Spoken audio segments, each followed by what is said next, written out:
Oi, eu quero te dizer que Deus tem uma palavra para você. A palavra que o Senhor colocou no meu coração ontem à noite se encontra no livro de Jonas, profeta Jonas. O profeta Jonas foi um profeta fujão. Na verdade, ele é conhecido como um profeta fujão. Mas quem somos nós para falar de Jonas quando, na verdade, nós também um dia, ou talvez você agora, esteja fugindo do teu chamado? Jonas capítulo 1, eu vou ler só alguns versículos, o título é assim: a vocação de Jonas e a sua fuga e o seu castigo. E veio a palavra do Senhor a Jonas, filho de Amitai, dizendo: levanta-te e vai à grande cidade de Nínive e clama contra ela, porque a sua malícia subiu até mim. E Jonas se levantou para fugir de diante a face do Senhor para Tarsis. E, descendo a Jope, achou um navio que ia para Tarsis, pagou, pois, a sua passagem e desceu para dentro dele, para ir para Tarsis, de diante a face do Senhor. Mas o Senhor mandou ao mar um grande vento e fez-se no mar uma grande tempestade, e o navio estava para quebrar-se. Então temeram os marinheiros e clamava cada um ao seu Deus, e lançavam no mar as fazendas que estavam no navio para o aliviarem do seu peso. Jonas, porém, desceu aos lugares do porão e se deitou e dormia um profundo sono. Agora quero ir para o versículo 17 e a gente encerra a leitura. Deparou, pois, o Senhor um grande peixe para que tragasse a Jonas. E esteve Jonas 3 dias e 3 noites nas entranhas do peixe. O Senhor levantou o profeta Jonas para ir pregar contra a cidade de Nínive, porque a palavra do Senhor vai dizer que os muitos pecados daquele povo estavam subindo nas narinas do Senhor, estava fedendo, o Senhor não estava se agradando daquele povo. Então o Senhor levantou Jonas, disse: Jonas, levanta-te, vai lá e clama contra aquele povo. A palavra do Senhor vai dizer que Nínive é a capital de Assíria e eram povos inimigos de Israel. Então dá para entender um pouco porque Jonas não queria ir para aquela cidade, porque sabia Jonas que certamente se aquele povo se arrependesse, o Senhor teria misericórdia daquela nação. E na verdade, Jonas não queria isso. E depois Jonas deixa muito claro isso nos próximos capítulos.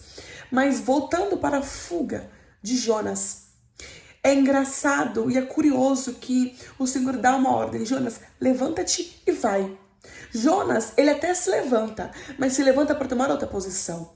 E quantas vezes, assim, na minha e na sua vida, nós nos levantamos para tomar uma posição oposta àquela que o Senhor já nos ordenou. Quantas vezes a gente faz aquilo que o Senhor não nos ordenou. A gente até se levanta, mas para fazer aquilo que o Senhor não nos ordenou. Cuidado.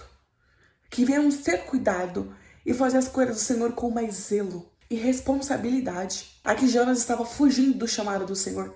E é curioso, porque conforme Jonas foge do chamado dele, ele só desce. Jonas desce para Jope. De Jope paga a passagem, desce para o porão. E ele só vai descendo. E é isso que acontece na vida de quem foge do chamado do Senhor. As coisas talvez estão indo de mal a pior na sua vida. Você deve estar se perguntando: meu Deus, o que está acontecendo? Se eu te trouxe até aqui para te dizer, se posiciona.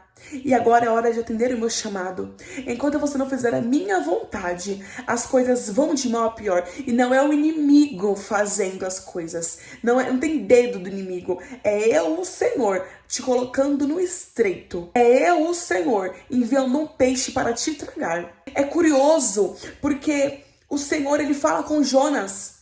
E Jonas não obedece. Mas o Senhor fala com o peixe e o peixe obedece.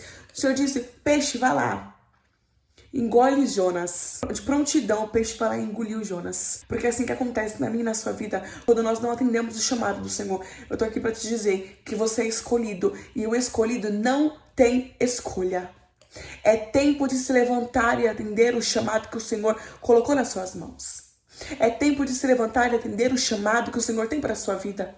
É tempo de se levantar para se posicionar e não de se levantar para entrar na rebeldia e não para se levantar para fazer a tua vontade. Jonas se levantou para fazer a vontade dele. O Senhor falou: Jonas, levanta-te e vai clamar contra a cidade. Jonas se levantou para fazer a vontade dele. E quando nós nos levantamos para fazer o oposto da vontade do Senhor, haverá consequências. Toda ação tem uma reação. E quando nós somos escolhidos e fugimos do propósito que o Senhor tem para a nossa vida e tomamos ações contrárias da vontade do Senhor, vai ter uma consequência para aquilo e haverá um preço a ser pago. Jonas pagou um preço, ele ficou 3 dias e 3 noites nas entranhas do peixe. E é engraçado que depois, capítulo 2, ele vai fazer uma oração dentro das entranhas, vai falar: Senhor, o Senhor me levou até o mais profundo abismo. Olha onde eu estou, Senhor, me dá mais uma oportunidade. Não afaste de mim a sua presença. Essa é a oração que alguém está fazendo. Não afaste de mim a tua presença, Senhor, eu quero uma última oportunidade. O Senhor te trouxe até aqui para te dizer: hoje eu te dou uma última oportunidade. Se levanta, mas para fazer agora a minha vontade. A partir do momento que nós nos levantamos para fazer a nossa vontade e não a vontade de Deus, vai ter um preço a ser pago. E o preço de Jonas foi orar nas entranhas do peixe, clamando por misericórdia. E o Senhor, ele é misericordioso, porque ele ouviu o clamor de Jonas e deu para ele uma oportunidade. Hoje Deus te dá uma oportunidade. Se levanta assim, mas para fazer a vontade daquele que começou a boa obra na tua vida, porque ele é fiel para terminar. Não fuja.